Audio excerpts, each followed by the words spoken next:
Prekondisi. Sama sih ingat Anies Baswedan. Ketika Anies Baswedan itu dikriminalisasi, itu Pak Presiden Jokowi berbicara dengan saya. Seperti apa? Beliau sangat khawatir terhadap munculnya Anies Baswedan. Sehingga itu nyata-nyata kasus Formula E itu kriminalisasi, dan saya bersaksi itu dari perintah Pak Jokowi secara langsung. Sama juga dengan hal terkait dengan revisi Undang-Undang KPK.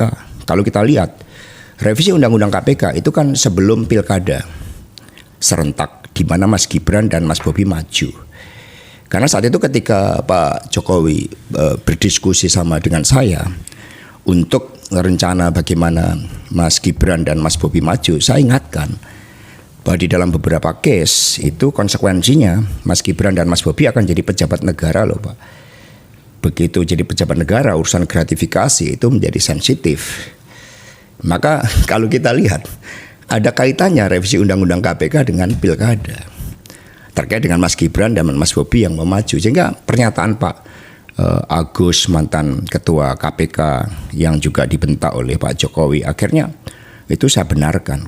Karena memang itulah proses intervensi. Hanya sayangnya kan Pak Jokowi ini sering main belakang. Berbeda Pak Prabowo yang sikapnya kesatria gitu kan. Diminta dukung Lutfi aja itu menunjukkan sikap yang jauh berbeda. Itu kan ekspresi yang disampaikan kepada rakyat bahwa saya menyampaikan ini di rumah Pak Jokowi pada hari Minggu. Itu kan pada akhirnya rakyat menangkap itu sebagai suatu bentuk pesanan. Bagaimana perlakuan terhadap seorang presiden yang berdaulat pun seperti itu. Akhirnya kan rakyat bersikap kritis. Nah sehingga kerusakan sistem hukum itu by design.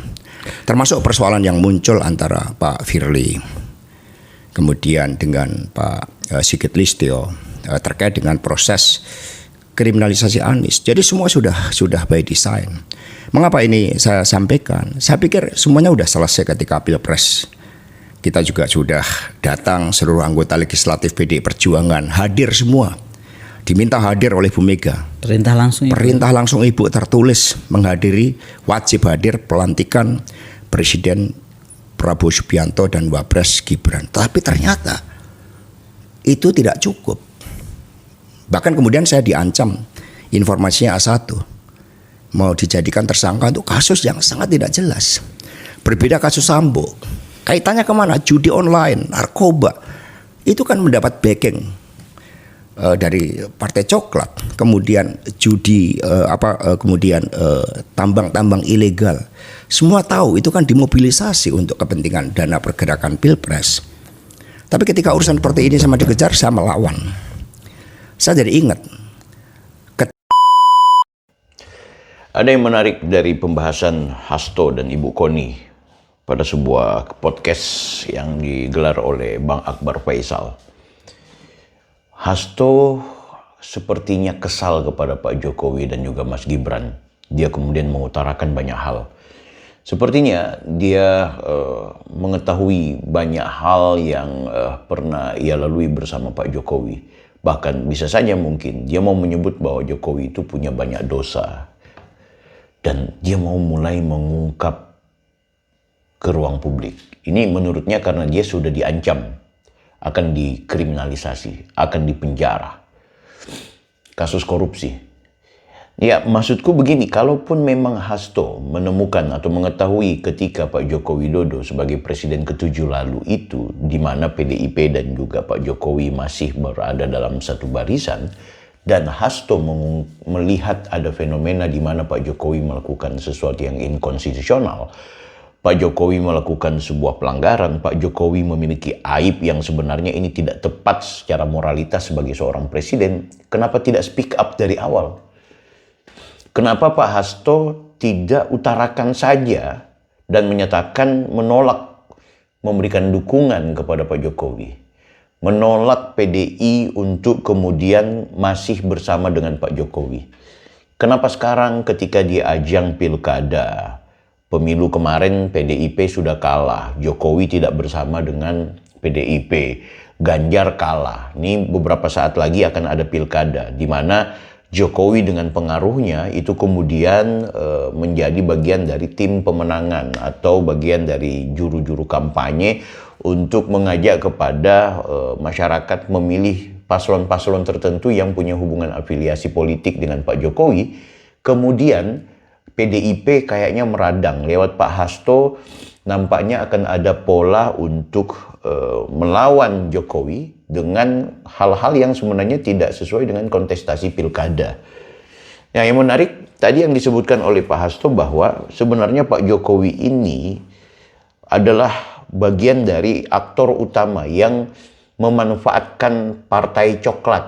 Nah, ini menarik nih. Kalau partai coklat itu nampaknya begini, kayaknya sudah jadi rahasia umum. Mereka mau bilang coklat ini keterlibatan Polri. Tanggapan PDIP tentang netralitas TNI Polri, terutama di Jawa Timur dalam menghadapi pilkada ini, Pak. Kami mendapat laporan oleh Bung Roni adanya oknum-oknum aparatur negara yang mencoba dikerahkan dengan mengulang apa yang terjadi di dalam Pilpres. Tetapi rakyat sudah cerdas. Perlawanan terhadap watak-watak kekuasaan otoritarian populisme yang ditunjukkan oleh Pak Jokowi ini kan sekarang sangat meningkat. Bahkan apa yang terjadi di MPR dengan teriakan "hu" itu kan sebenarnya menggambarkan suatu penurunan kualitas moral pemimpin. Maka rakyat sudah cerdas sehingga intimidasi tidak akan berguna, apalagi kalau intimidasi itu bagi kepala desa. Karena kepala desa itu menunjukkan kepemimpinan yang otonom, kepemimpinan yang independen, kepemimpinan yang berada di tengah rakyat. Ketika kepala desa saja diintervensi, diintimidasi, maka rakyat itu akan bergerak. Maka strategisnya untuk mencegah hal itu?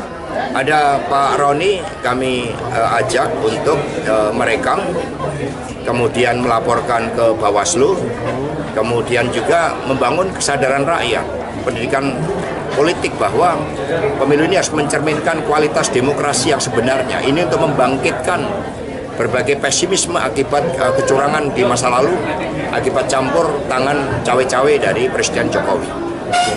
Untuk melakukan kriminalisasi terhadap paslon-paslon dari PDIP atau upaya untuk menakut-nakuti paslon-paslon PDIP dan juga memberikan gambaran kepada rakyat bahwa paslon-paslon PDIP atau petinggi-petinggi PDIP itu berpotensi punya masalah hukum.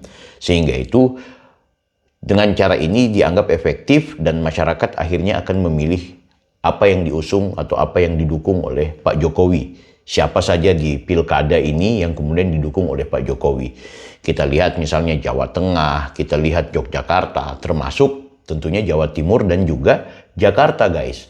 Kita tahu Pak Jokowi ke siapa. Nah, sehingga itu Hasto mengungkapkan ada upaya untuk menyatakan agar PDIP, dalam hal ini Pak Hasto, itu tidak usah terlalu terang-terangan melakukan perlawanan atau memaksakan diri untuk memenangkan pilkada di daerah-daerah tadi. Kenapa? Karena dianggap ada file, ya, ini menarik ini, ada file yang sudah disediakan untuk kemudian tinggal diutarakan atau tinggal dipencet tombol, maka Hasto itu tersangka korupsi atau tersangka pelanggaran-pelanggaran tertentu yang kemudian bisa membuat Hasto itu bisa dipenjara. Kalau akhirnya Hasto berkesimpulan ini adalah upaya Jokowi, Gibran, ya kan? Ini adalah upaya dari feudalisme atau apapun yang dia istilahkan tadi itu yang bermuara kepada Pak Jokowi, dan akhirnya dia juga mengutarakan hal-hal ya, hal-hal yang menurut dia pernah menyaksikan, dia pernah melihat, dan bahkan mungkin dia pernah mendapat perintah dari Pak Jokowi untuk bagaimana PDIP ikut membackup pemerintahan zamannya Jokowi melakukan tindakan-tindakan yang tidak sesuai dengan norma dan juga aturan hukum. Ya pertanyaannya, kenapa nggak diungkapkan sejak itu Pak Hasto? Kok munafik banget gitu loh. Kok munafik banget? Dan Anda kira apakah rakyat akan percaya? Dan Anda kira apakah rakyat akan simpatik dengan cara-cara komunikasi seperti ini? Ya kan? Nah, kenapa kemudian ini juga harus kita garis bawahi? Karena Pak Hasto ini seolah-olah kalau bicara itu bagaikan patriotisme. Kalau Anda patriotis, kalau Anda adalah sosok yang berintegritas, kenapa Anda melihat kezoliman di zamannya Pak Jokowi Anda tidak utarakan? Kan gitu. Jangan karena Anda dan partai Anda sekarang sedang mengalami perlawanan besar yang dibangun oleh Pak Jokowi dengan kerajaannya itu, kemudian Anda mau speak up. Dan speak up-nya juga ya anggap salah alamat gitu. Kalau misalnya Anda mau menyebutkan bahwa ini upaya kriminalisasi, Anies akan dikriminalisasi, kenapa takut? Kalau Anda merasa tidak bersalah, undang lawyer supaya bantu Anda dan juga kader-kader atau mitra-mitra kerja Anda untuk kemudian bagaimana caranya ketika dihadapkan dengan masalah hukum, ya lawan. Ya kan? Karena hukum kita juga pasti di pengadilan akan dibuktikan. Kalau memang Anda tidak bersalah, kenapa harus kemudian berteriak-teriak sudah ada upaya kriminalisasi dan itu dilakukan oleh Pak Jokowi? Emangnya sejauh apa sekarang kekuatannya Pak Jokowi untuk mengintervensi coklat? Sekali lagi, coklat di sini pasti diartikan adalah polisi. Ya kan? Oh, karena Pak Jokowi biar bagaimanapun ada Gibran di sana sebagai wakil presiden yang kemudian adalah anak dari Pak Jokowi. Apakah teman-teman polisi akan semurah itu? Ya kan? Ini juga perlu diungkap secara fakta gitu. Ya kalau misalnya pun teman-teman polisi atau coklat ini, partai coklat ini berani mengungkapkan fakta-fakta untuk kemudian memenjarakan atau melakukan semacam upaya penegakan hukum yang Anda sebut sebagai kriminalisasi, ya tentu mereka akan bertanggung jawab. Nggak usah jauh-jauh lah di Jawa dan di Jakarta. Ini kami di Sulawesi Utara ada tindakan yang dilakukan oleh polisi daerah di mana ada tindakan-tindakan kriminal, ya, baik itu korupsi dana hibah yang kemudian dikaitkan dengan salah satu ormas atau mungkin golongan agama tertentu yang menggunakan dana hibah besar-besaran dari pemerintah provinsi. Ada juga korupsi-korupsi masa lalu yang dilakukan oleh oknum-oknum yang terafiliasi dengan PDIP. Ya itu wajar. Selama itu bisa dibuktikan, selama itu adalah fakta yang harus dikemukakan, kenapa harus tutup? Ini kan komitmennya Pak Prabowo. Kan gitu. Jadi bagi saya apa yang dilakukan oleh Pak Hasto ini bagaikan drama-drama yang ingin mencoba menarik simpati masyarakat, pelayan victim.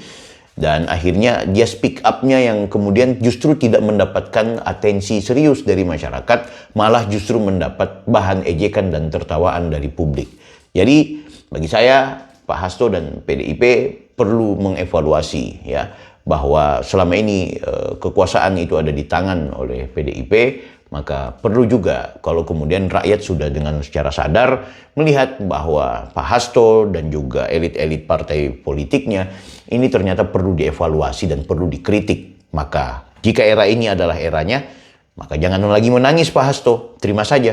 Oke? Salam dari saya Manado. Taufik Bilfaqih, Bang Bill, Offside. Jangan lupa like, comment, and subscribe.